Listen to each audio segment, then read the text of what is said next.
Hello and welcome to our TF Together session with Julia Bolton Holloway, the librarian, archivist and custodian of Florence's English Cemetery. First of all, thank you so much for joining us, Julia. I'm already excited to hear more about the cemetery. It seems like such a fascinating site, so thank you for your time and for joining us this evening. And thank you. And perhaps we could begin then with what brought you to Florence and also what made you stay. I had always come to Florence in the summers when I was a university professor to work in the libraries with manuscripts, Dante manuscripts, Brunetto Latino manuscripts.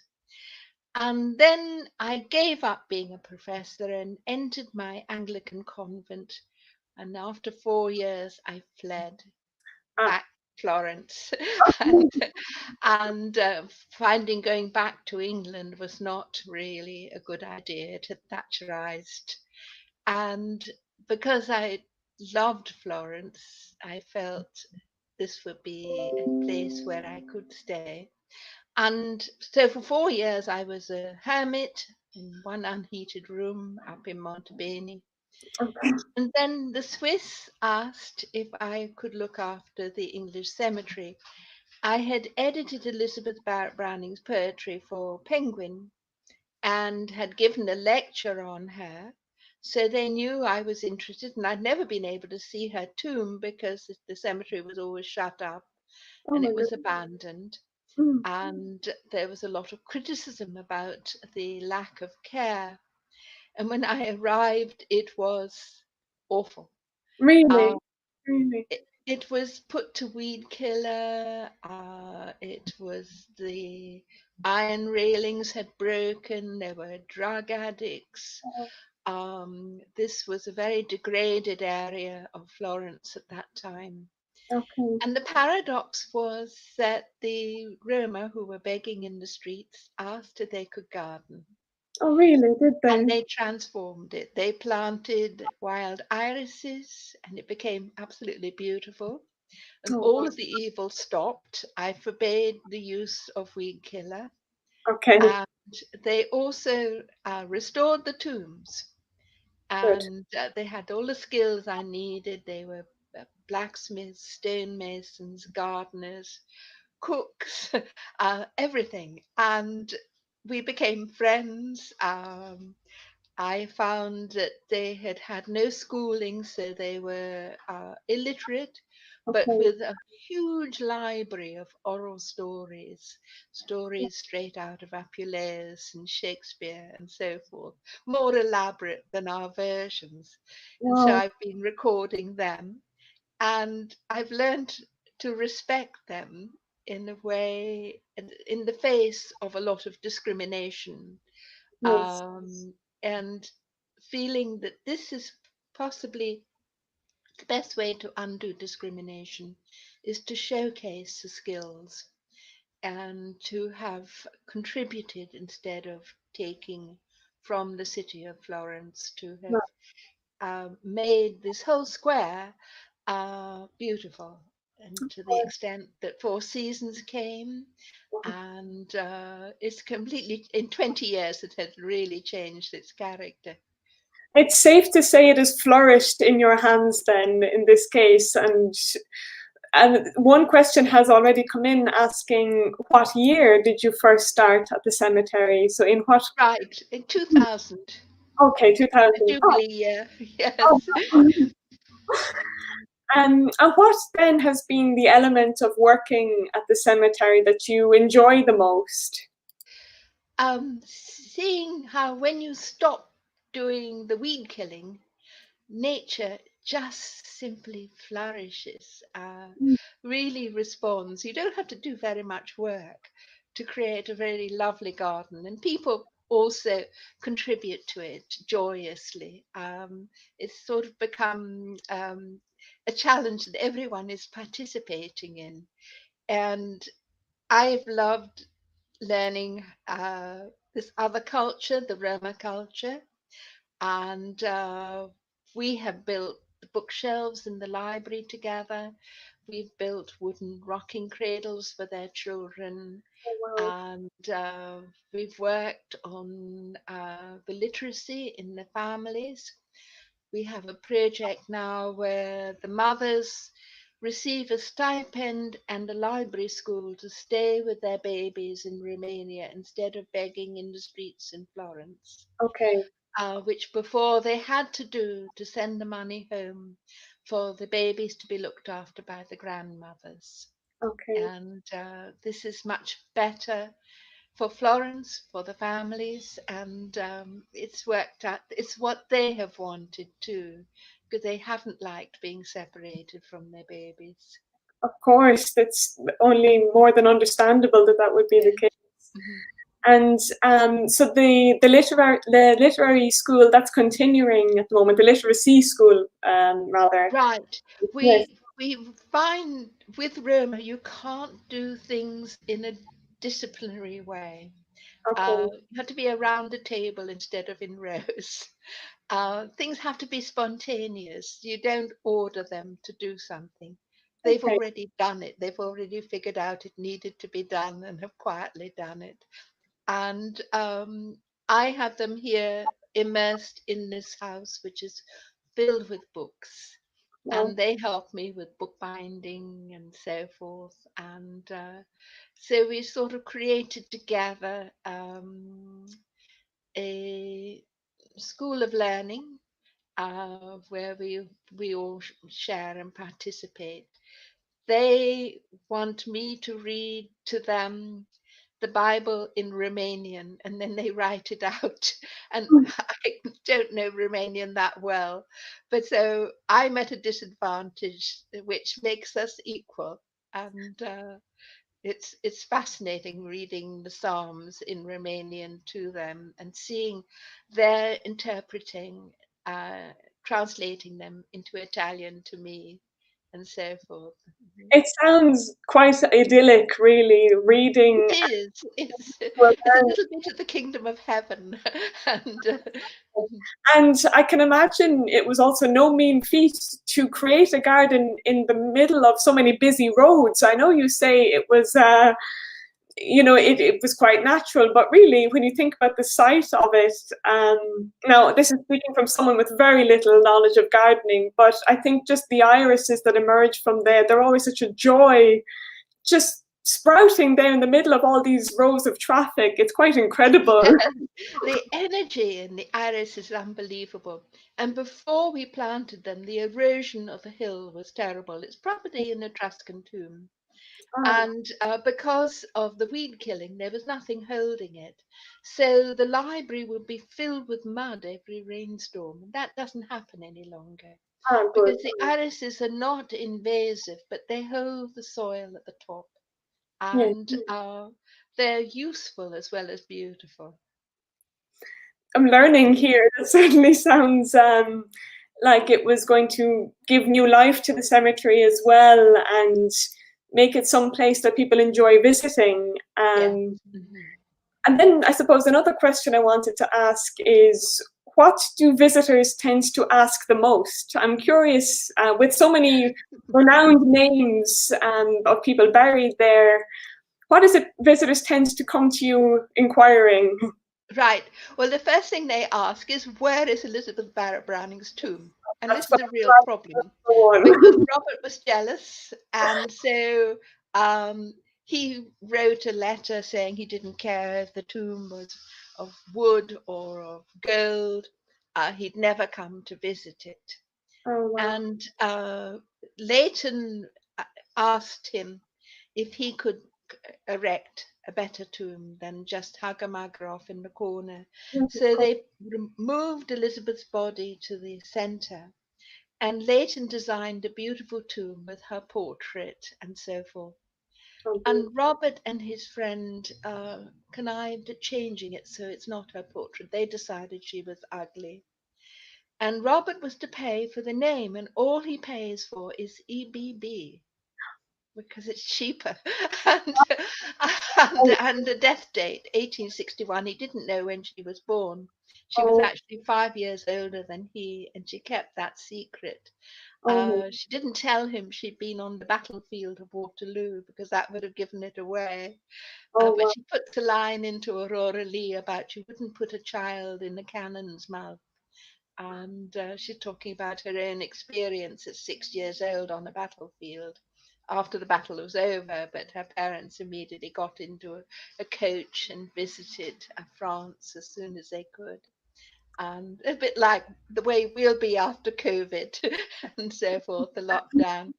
And the others we have are Walter Savage Landor and Theodore Parker is really important. He's the American who first said the arc of the moral universe bends slowly, but it bends towards justice, which then was said by Martin Luther King, by Barack Obama, even at Nelson Mandela's funeral in Africa, and then by Joe Biden in his speech when he was president-elect. So we've got a lot of history here, and a lot of people are concerned against slavery. And this was the time in the 19th century when England had already given up its slave trade and slave ownership, but America hadn't yet. And Frances Trollope, she's buried here, she journeyed up the Mississippi River, saw slavery firsthand and hated it, and wrote a novel against it. I can show you, we've just published it with the, okay, this is Jonathan Jefferson Whitlaw by Frances Trollope, with the engravings by the artist who travelled with her, and her children was their tutor, Auguste Herveau. So it's almost a documentary.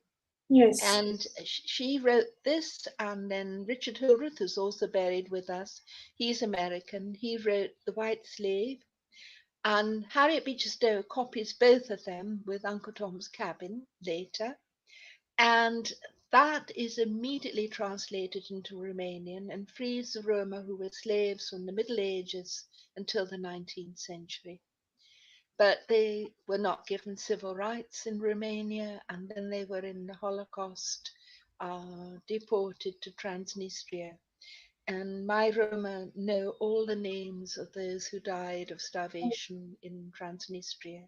And we've done the ceremony with naming them and so forth as a way of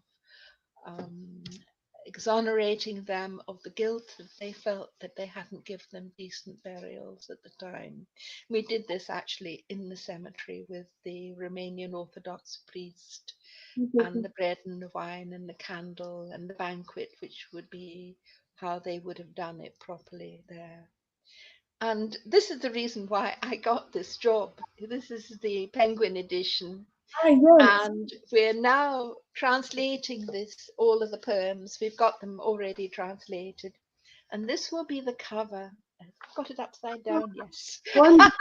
This will be the cover, O Bella Libertà, which is what Elizabeth writes. She hears the boys singing below Casa Guidi windows in Via Maggio, and it becomes the poem in the two parts, the second part with the Austrian army coming. And we're hoping that that will give Italians more of a sense of her poetry, which hasn't really been published much in Italian, and yet her best poetry is about Italy. That's interesting, She actually. identified enormously during the Risorgimento. I guess the answer to this, but somebody has asked who is the most famous person buried at the English cemetery. It's Elizabeth Barrett Browning, and but we've got a lot of famous women, and we've got a lot of our tombs are lost. We've only got half of the tombs that are entered in the archives. But we have the governess to the Tsar of Russia, who came from the island of Mull, Catherine McKinnon. And we've got the Henry Adams' sister, Louise Catherine Adams, who died of tetanus from a carriage accident in Bagni di Lucca. And he describes her dying in the Chaos chapter in The Education of Henry Adams. This is the American presidential family. Right. And we've got the daughter of the woman who designed the Clifton suspension bridge, Guppy, and also Christine Bedoin Temple, who created the keyboard for the Morse code, which became the Olivetti typewriter, which became the modern computer. Plus, as well as that, we've got the husband of Mary Somerville. She's buried in Naples, and the name is knocked off her tomb. And she's discovered two planets, no education. She discovered a book of algebra and taught herself. And she couldn't be a member of the Royal Society because she was a woman. So they elected her husband, who was buried with us, and her son instead, and put a Wow. bust up of her. And she was Ada Lovelace's teacher. Ada Lovelace, Countess Lovelace, was Lord Byron's daughter, Mm. who worked with Charles Babbage. And together he was trying to invent the analytical machine, and she wrote the program for it. So she's the first computer programmer. And I would love to bring her tomb here to be opposite Elizabeth's. The Mm. name's knocked off it in Naples, and nobody knows who she is. But she's responsible for changing. Uh, she's responsible, these two women, for changing our entire society, our whole technology.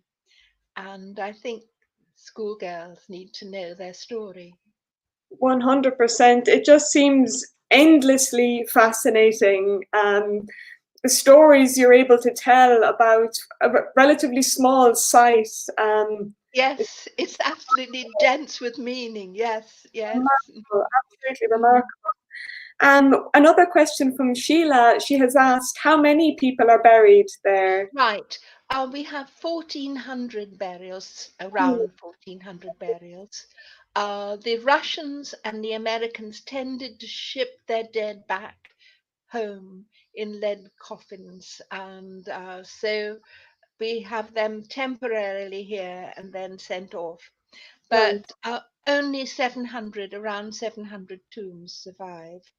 Okay. And we're trying to save those that we have, because a lot of them, there was a lot of vandalism before I came, when the iron railings were broken, and with the drug addicts, and the crosses were broken, the slabs were smashed, and so on. And we are trying to get the funds, especially to restore the Swiss tombs, Yes. because they're in the worst shape. But it's a bit tenuous whether we'll be able to do that. Our restorer has fallen off a roof. He's brilliant, Oh but no. he's badly injured, No. and we can't get the funding unless he does the work, which at the moment he can't do, hasn't been able to do within the deadline. Oh And no. he's a father of four beautiful daughters, Oh my goodness. and he's done facsimiles of the Libro del Chiodo. He's helped restore the pulpit of Donatello in Prato, and he's absolutely a genius. He does have the diploma from technical school. He's the only one who came to me literate, Really. and I and hope his wife. I hope you'll have a speedy recovery. I'm sorry to hear that. It's Been it's getting difficult. on for 6 months, and he's still finding it difficult to walk. Oh no. And he's in Romania, and the hospital situation there is very bad. And I was hoping he could be here for medical care, and I didn't. I paid for the insurance for him, but it's only for Italy, not for Romania, and this happened in Romania. Well, hopefully there'll be a more positive few months ahead for him. Yes, I Uh, hope so. Yes. Mhm. I may slightly change the topic then, if that's okay, with Right. Yes. a question from someone who has clearly visited the cemetery and who said that you told her about Yes. the relationship between the Trollope Right, yes. I recommend everyone to read Nathaniel Hawthorne's Marble Fawn. It's wonderful. Actually, quite a lot of it was written by his wife, Sophia Peabody Hawthorne, who writes a wonderful diary describing the Brownings and so forth, and their marital difficulties. But Donatello in the Marble Fawn is Robert Browning, who is terrified of death and won't go near cemeteries or tombs and so on. And this was the way Robert really was. It's probably why he never came back to visit his wife. And Marble Fawn is set in the time of the Risorgimento, and one of its characters, Hilda, is proper Anglo-American girl, whereas Miriam is this wonderful mixture of, you can't tell if she's Jewish, if she's from East India, or part black, or what her background is. Now that describes Theodosia Trollope, who is Francis Trollope's daughter-in-law, and also describes Isa Blagden. Isa Blagden was beautifully described by Henry James. And so Miriam is a composite of those two women who were very much a part of Florentine society supporting the Risorgimento.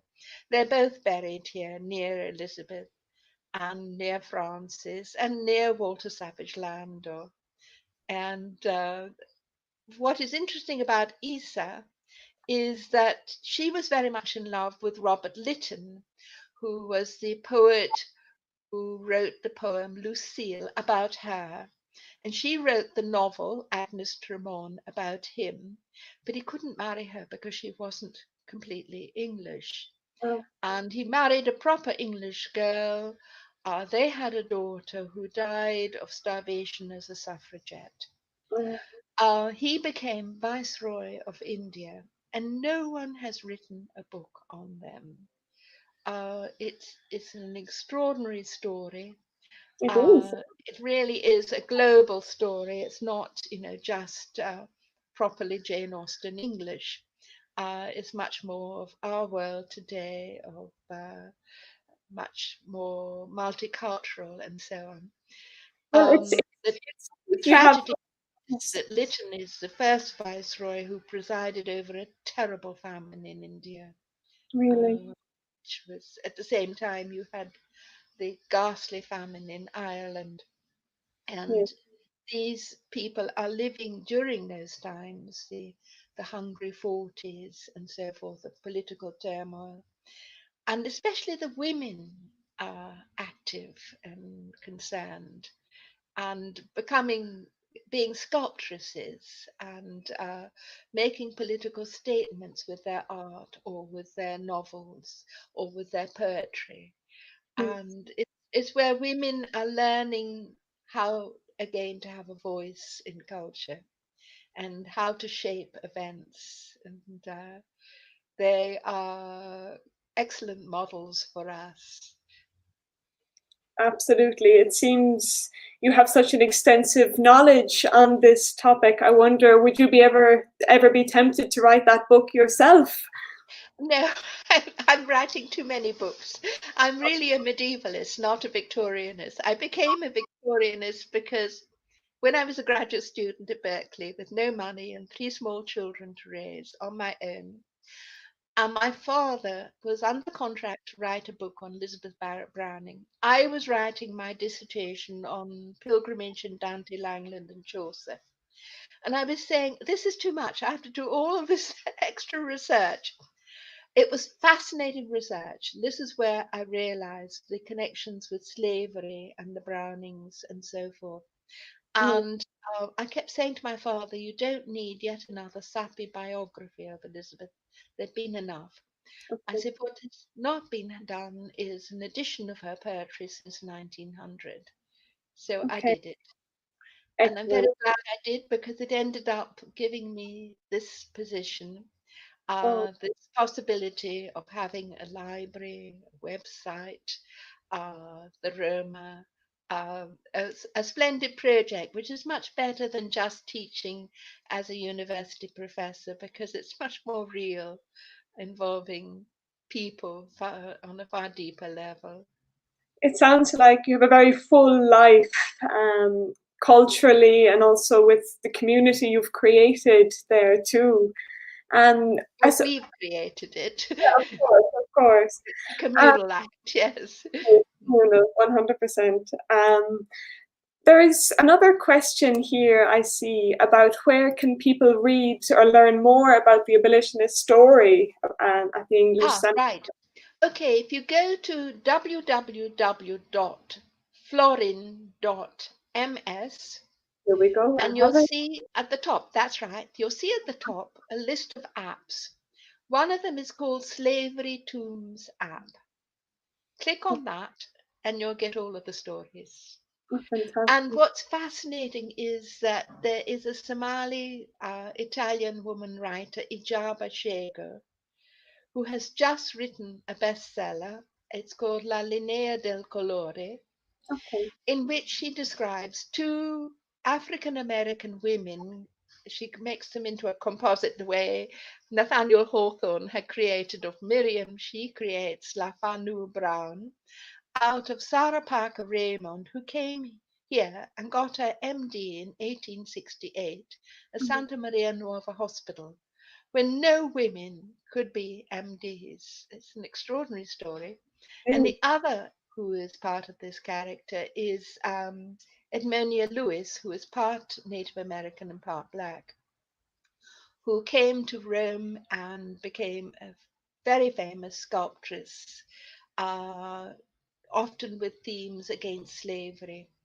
And what Ijaba Shego does is to write the novel on two levels. One is the modern Somalian woman who is Muslim, who is meeting up with discrimination in Italy. And the other is Lafanu Brown, who comes to Italy, where she is escaping from the slavery of the United States. And Frederick Douglass is also one of the characters in the novel, and he's real and historical too. And he came on the 11th of May, 1887, to this cemetery to visit the tombs of Theodore Parker, Richard Hildreth, and Elizabeth Barrett Browning. And what Ijaba has is Lafanu comes to Elizabeth Barrett Browning's tomb and says, the arc of the moral universe bends slowly, but it bends towards justice. And so books and places are all intermixed. And I'm so hoping that we can get her here, or at least if you could have her in one of these talks, because she is brilliant. Her research is wonderful. Absolutely. You know, you've given me so many things to add to the reading list and all our viewers here as well. There's a lot of enthusiasm and gratitude for your information, and people have commented how super educated you are and that you're a special person, and there's clearly a lot of admiration for your work, and justifiably so. So perhaps people would then be interested to hear about your more recent project about Dante. Could you tell us a little bit? Yes. Because I've always worked with, I stole my father's copy of Dante, which he had stolen from Hastings Public Library. And in my will, it has to be returned to Hastings Public Library after I've already had it beautifully rebound in leather. And it's the O Carlisle Oakey Wicksteed parallel text. And that's how I wrote my dissertation at Berkeley. And I discovered while I was doing that, Dante's teacher, Brunetto Latino. And so I would come and work with his manuscripts for 50 years. And I've now finished not only the book, which I had written some time ago, which is called Twice Told Tales, which is goes through all of the documents in the libraries and so forth. But now this is about to be published by the Regione Toscana, and it's the edition of his writings with the facsimile and the transcriptions and the DVD with a whole library, research library. And with that, I think I have found Dante's handwriting. Oh my goodness. Yes. Where he's writing out as a schoolboy the Tesoretto on poor parchment because he's not rich. He's an orphan, and Brunetto is his guardian, Leonardo Bruni says. And the manuscript matches the description that Leonardo Bruni gives of his writing. And then when he's older, he writes out all of the Tesoro. And the same hand with the R that goes below the letter, the long letters and so forth. And what's fascinating is that in that manuscript, which doesn't get into the published editions, but will in this one, it's a whole account of the Sicilian Vespers, which is just an extraordinary account where two of them, and I think one of them is Brunetto himself, and the other is Gianni da Procida, disguised as Franciscans, are undoing the power and the abuse of Charles of Anjou. Okay. And they're going to the Constantinople, to the emperor, because Charles wants a crusade against Constantinople. They're going to the popes, they're going to the Genoese, the Aragonese, and they even, to raise money for the crusade against Charles, they even go to Charles himself. And it's just an extraordinary account. And Brunetto dictates this to Guido Cavalcanti, Dante Alighieri, and Francesco de Barberino. And then we get them writing out manuscripts. And so I think with this, we'll have a grasp of what Dante's education really was, because Brunetto had gone on embassy to Spain, where at the court of Alfonso Savio, he had access to Arabic learning, the astronomy, texts of Aristotle, which had been lost in the Latin West. And he puts those into his Le Livre du Trésor, first in French, which is addressed to Carlo d'Anjou to teach him good government, which Carlo doesn't read. And then he translates it orally to his students who write it down in Italian as Il Tesoro.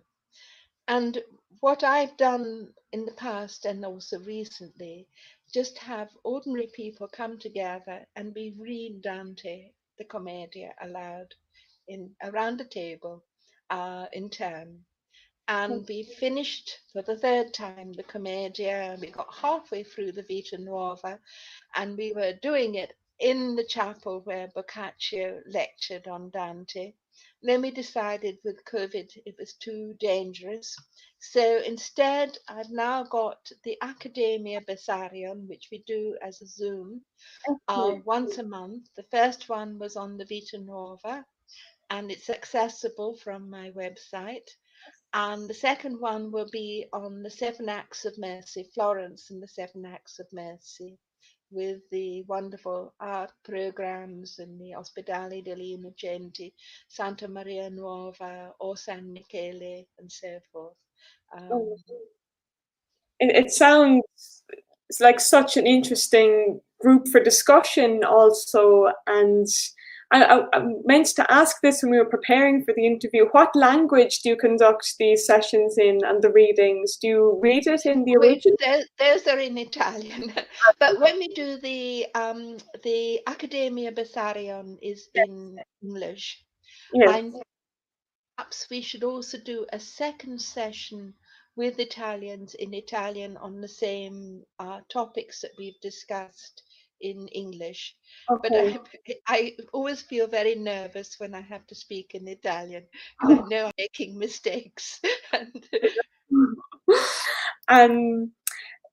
I feel like we've covered many of the topics I was hoping to touch on, unless any of our viewers have any other questions they'd like us to cover at the moment. I'll just have a look to see. We have quite a number of comments here, which is wonderful to see. Let me just see. I saw a question about the year of the founding of the cemetery. What year? Right, 1827, and then it was closed when Podgy tore down the medieval walls, Okay. and so it was only in use for 50 years. And Okay. then when Eugene Poliakoff, the ballerino, died in Paris, he asked to be buried in Florence, and the mayor gave permission to the Swiss, because this is owned by the Swiss, to Yes. have 500 more loculi. We've Okay. only built 200, and we've let the license to build more lapse. And I'm Oh, hoping we can revive it, because the cemetery does need a redditor, needs an income, yes. and that way we can keep restoring the tombs, we can maintain it well. And if we don't have that, I'm afraid it will probably go back to being neglected and abandoned again. No, we can't allow that to happen. It'd be such an awful. Treasure. It's an absolute treasure. One more thing I'd like to say is that we marble paper and bind books. Look at And I that. studied bookbinding with Enrico Giannini, who's one of the great Florentine artigiani. I set the books in William Morris type, Oh, beautiful. and also include with them a reading CD. Mhm. And I've got all of these texts, Elizabeth Barrett Browning's poetry and so forth, all of Dante and so on, read orally as well as the text. Oh So my you goodness. can hear and see at the same time. And the background to the Dante has the Botticelli and Blake drawings, and also has the music, because we did all of the music that Dante mentions in the Commedia to our concert, which we performed Ravenna and the Duomo and so forth. Oh my goodness. And also, I have the readings in Italian of the Società Dantesca, but also done by the son of Contadini from the Mugello, who reads it cantastoria much better than the scholars. The scholars read it, but when Carlo Poli reads it, he has the whole rhythm, and we were able to finish the recording before he died. Oh my And then I also read it from the Temple Classics in English. goodness.